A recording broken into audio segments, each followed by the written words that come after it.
අක්කාරේ ගෙදර ඉන්නකොට කෑම අල්ලන්න ලෑස්ති කරගන්න පහ මුලින්ම. අපේ මල්ලි කියනවා සුප්‍රකට රාවණා ඉන්නේ අන්න අර කන්දලු. වස්ති කියනවා කියලා කියන්නේ. වස්ති මේ ඔබේ අවධානය මේ නිසායි.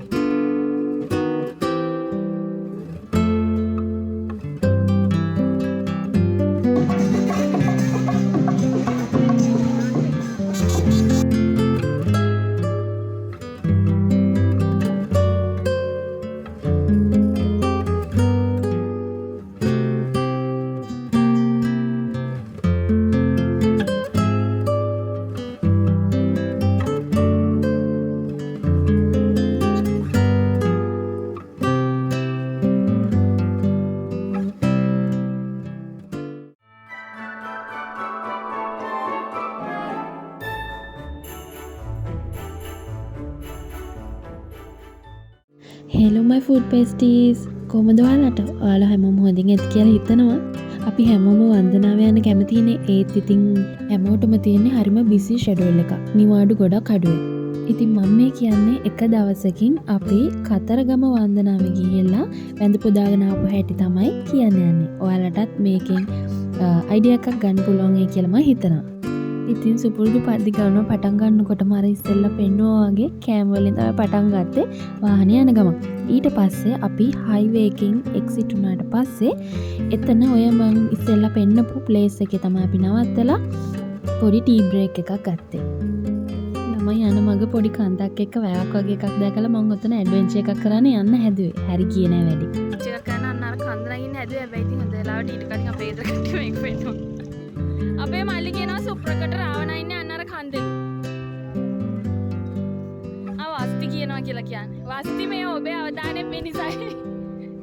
පේනවනේ යන්න නම් දුන්නේ නැහැ. පස්සේ තමයි සයින් එක දැක්කේ යන්න බෑ කියලා. ගියා නම් දඩත් කාලා තමයි එන්නේ. කොහොම හරි වෙනම පාරක් තිබුණා යන්න. ඉතින් අපි ගියා. හරියටම වැවක් තමයි තිබුණේ. හරිම ලස්සනයි. අපිට පාරේ ඉන්න බල්ලු පැටව, පූස් පැටව එහෙම දැක්කම පොඩ්ඩක් එයාලා වත ගාලා කතා කරලා යන පුරුද්දක් තියෙනවා. ඉතින් ඒක තමයි ඔයාලා දැක්කේ. මේ තින්නේ ලස්සන පරිසරය. වැවත් එක්ක හරිම ලස්සනයි. සාමාන්‍යයෙන් මම මේ පැත්තේ ඇව තියෙනවා කියලා දැනන් හිටියෙත් නෑ. එනිවේස් දන්නේම නැතුව අපි කතරගමටම ඇවිල්ලා මේ පාර විශේෂ වුණේ අපි ගියේ වෙනමම පැත්තකින්. අපි මේ පළතුරු කඩේට පළතුරු වට්ටි වලට ඕඩර් එකක් දීලා ඒ පැත්තෙම ආවා. ඇවිල්ලා අපි මලුත් අරගෙන මේ යන්න හදන්නේ කතරගම කීරිවෙහෙරට. හැබැයි අපි මුළු ජීවිත කාලෙම මම නම් ගිහින් තින්නේ කතරගමට. අපි රෑ වෙලා ගිහිල්ලා අපි නවතන් ගන්න තැනට ගිහිල්ලා අලුත් ඇඳුම් ඇඳගෙන වොෂ් දාගෙන ඔක්කොම කරගෙන අපි මුලින්ම යන්නේ කතරගම දේවාලය පැත්තෙන් ගිහිල්ලා කතරගම කිරිවෙහෙරට. හැබැයි මේ මුළු ජීවිත කාලෙම ප්‍රථම වතාවට තමයි වෙනත් පාරකින් අපි මේ කිරිවෙහෙර වන්දනා කරන්න මෙතනට ආවේ. ඒ පාර ළඟයි. ඉතින් ওই දින්නේ අපි කිරිවෙහෙර වන්දනා කරපු විදිය. ඊටත් පස්සේ තමයි අපි කිරිවෙහෙර වන්දනා කරලා කතරගම දේවාලය පැත්තට ගියේ. එතකොට අපි වෙනද යන පැත්තට වගේ නෙවෙයි අනිත් පැත්තට තමයි ගියේ. ඉතින් ඕක තමයි වෙනස උනේ සහ අපිට ඉක්මනින් වැඳ පුදා ගන්නත් පුළුවන් වුණා. ඉතින් අපේ බාරහාර ඔප්පු කරගෙනම අපි කතරගම දේවාලයට ගියා මේ විදිහට පළතුරු වට්ටිත් අරගෙන. වෙනදාට අපි ගොඩක් වෙලාවට හැමදාම වගේ රැයට තමයි දේවාලේ පූජාවට සහභාගී වුණේ. අද ප්‍රථම වතාවට දවාලේ දේවාලය ඇතුළට ගියේ. ගොඩක් සෙනගත් හිටියා. දවල් කියලා වෙනසක් නැතුවම අපි පූජා වට්ටි පූජා කරලා ආශිර්වාද අරගෙන අපි වෙන වෙනම පැති වලින් එළියට ඇවිල්ලා අපි කට්ටිය අය එකතු වුණා. ඊට පස්සේ මම ඉතින් ආපහු ගියා තිලකයක් තියාගන්න සහ තෙල් ටිකක් ඔළුවේ ගා ගන්න. ඒ අතරතුර බාරයක් ඔප්පු කරන්න ආපු මේ පිරිසත් අපිට හම්බ වුණා. යාළුවගේ ශබ්ද පූජාව සහ නර්තන පූජාව එයාලා ඒ විදිහට ලස්සනට කළා. අපි ඉතින් ඒකත් බැලුවා. ඊට පස්සේ තින්නේ පළතුරු වට්ටියේ අපේ ආශිර්වාදගත්තු පළතුරු අනුභව කිරීම සහ අනිත් අයත් එක්ක බෙදා ගන්න එක.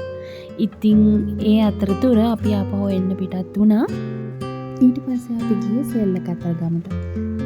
මේ පාරත් අපි සෙල්ල කතරගමටත් ගියේ වෙනද යන පාරෙන් නෙවෙයි.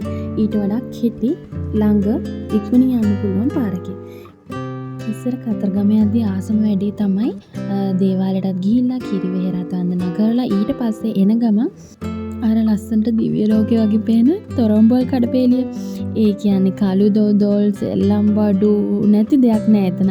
හැබැයි එතනේ ලස්සන දකින්න රැටම යන්න ඕන. හරිම ලස්සනයි අමුතුම ෆීලිං එකක් එතනට ගියාම. හැබැයි ඉතින් මේ පාර අපි දවල් ගිහපු නිසා ඒ ලස්සන දැක්කේ නෑ. හැබැයි එහෙම කියලා නෑ. ඒ විදියටම ඒ වෙලෙන්ද හිටියා. සෙල්ල කතරගම ආසම තැනක් තමයි මේ මැණිකංග මෙතනින් ගලන් යන තැන.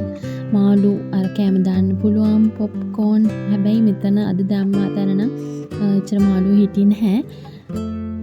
මෙතනත් තිබුණා බ්‍රේස්ලට් අනම්මනම්. ඉතින් ওই චූටි චූටි දේවල් තිබ්බා. මං එතනම කීපයක් අරගෙන අපි ඊට පස්සේ එන්න පිටත් වුණා.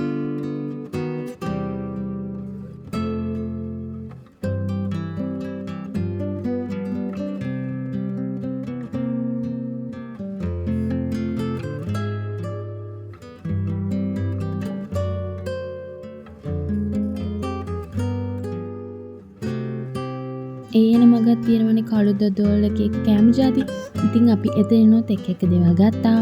මට හිත ගියා මෙන්න මේ පැණි සියවලයකට. ඒක මාරම රසයි. හැබැයි ළමයි මන්නම් හරි වාසි වුණා ඒකේ රසට. ඊට පස්සේ මට හම්බුණා වඩේ වගේ. මං ඉතින් ඒකත් කෑවා. ඊට පස්සේ අපේ කට්ටිය ගියා කළු දොඩෝල් ගන්න. ළමයි කියනවනේ මෙතන තිබ්බ කළු දොඩෝල් ඇත්තටම මාරම රසයි. මම සෑහෙන ප්‍රමාණයක් ගත්තා. අපේ ගෙදර ඇත් ගත්තා. මං හිතන්නේ මේ පාර තමයි අපි කළු දොඩෝල් ගෙදර වැඩියෙන් ගත්ත දවස. පුදුම තරම් ගත්තා. ඉස්සර වගේම තමයි තාමත් මේ සෙල්ලම් බඩු අනම්මන ලස්සන තොරම්බල් කටු ටික දැක්කහම තාමත් ඇස් සහ හිත ඉස්සර වගේම නවතිනවා. ඒ වගේම ඒ ඉස්සර පොඩි කාලේ හැංගීමම ආපහු දැනෙනවා. ඊට පස්සේ අපි ගියේ ශ්‍රී ලක්ෂ්මී දේවාලයට. දේවාලය ගොඩාක් ලස්සනට තව තවත් දේවල් ඇතුළත් කරලා අලුත් වැඩියා කරලා තිබුණා. අලුත් දේවල් එකතු වෙලා තිබුණා. දේවාල පිළිම වහන්සේලා ඒ වගේ. මං ඒවා හැම තැනින්ම ටික ටික ඔයාලට මේ වීඩියෝ එක එකතු කරනවා. එතකොට ඔයාලට ඒවා දැක බලා ගන්න පුළුවන්, අදහසක් ගන්න පුළුවන් නිසා.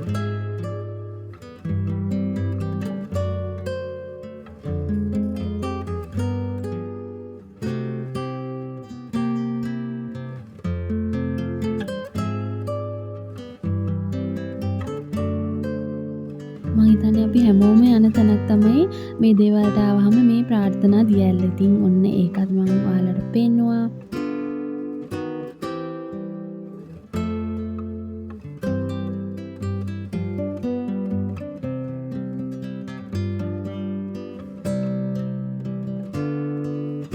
අපේ ගණදෙවියන්ගේ ගණදෙවි කෝවිල,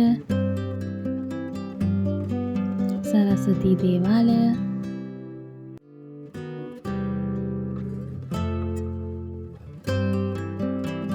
අපි ඒ විදියට දේවාලය වන්දනා කරගෙන ඊට පස්සේ ආවේ දවල් කෑම ගන්න. ඉතින් හොඳටම බාඩිගෙනලා හිටිය ළමයි අපි එන ගමන් මෙන්න මෙතන කෑම කඩේ ගාව නවත්තලා අපි කෑම ගන්න ගත්තා. එතකොට මෙන්න මේ යාළුවෝ දෙන්නෙකුත් දුවනවා දැක්ක හදිසියේ. ඉතින් ඔන්නෝම තමයි අපි කෑම ගත්තේ දවල්ට. එතනින්ම පොඩි අතුරුපසකුත් කට්ටියම අරගෙන ඊට පස්සේ අපි හිමිසරේ එන්න පිටත් වුණා. ඉතින් ඔන්නෝම තමයි අපි එක දවසේ ගිහින් ආපු අපේ කතරගම වන්දනාව කළේ. ඉතින් මම හිතනවා ඔයාලත් කාර්යබහුල වුණාට කතරගම යන්න ප්ලෑන් කරනවා නම් මෙන්න මේ වගේ යන්න පුළුවන් කියන එක පොඩි අයිඩියා එකක් ගන්න. එහෙනම් මගේ වීඩියෝ එක බලවට ඔයාලට ගොඩාක් ස්තුතියි. ඒ වගේම ආදරේ මතක් කරනවා මගේ YouTube channel එක subscribe කරන්න, comment කරන්න, share කරන්න කියලා. එහෙනම් මං ගිහිල්ලා එන්නම්. ඔයාලට නිදුක් නිරෝගී හොඳටම කන්න පුළුවන් වෙන සුබ සතියක් වේවා. bye bye.